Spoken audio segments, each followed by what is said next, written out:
उनीहरूले त्यस्तो चाहिँ थोरै जस हल्का म गर्न गइरहेको छु तपाईँहरूले सुनिदिनु होला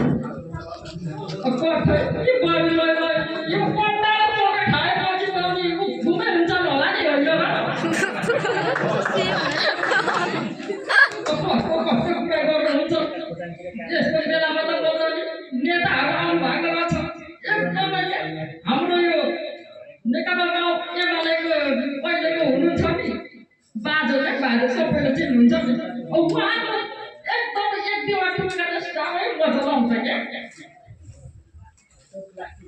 कसैले पुरस्कारमा कहाँदेखि आउनु भएको छ भनेर म चाहिँ मक्ख परेको थिएँ तरै पनि ठिकै छ आउनु भएको रहेछ उहाँको एउटा टुक्का चाहिँ म थोरै भन्न गइरहेको छु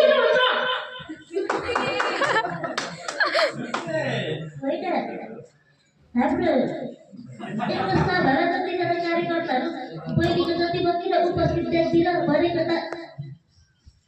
मलाई तर पनि टेन्सन छैन किडनी फेल भए पनि टेन्सन छैन आफ्नो कार्यकर्ता अलिअलि जाँदा पनि टेन्सन छैन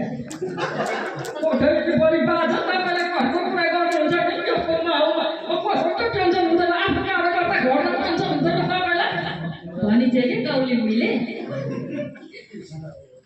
बाजेले भन्नुभयो अरे के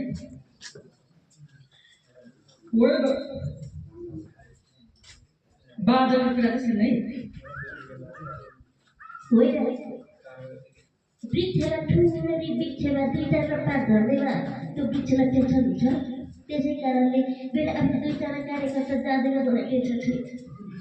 किनभनेदेखि काङ्ग्रेस भनेको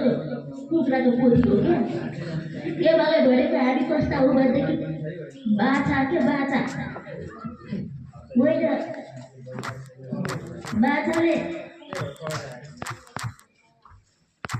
लाखौँ करोडौँ उत्पादन गर्छ एउटा पोथीले अन्डा पार्नु हुँदैन त्यस्तै हो काङ्ग्रेस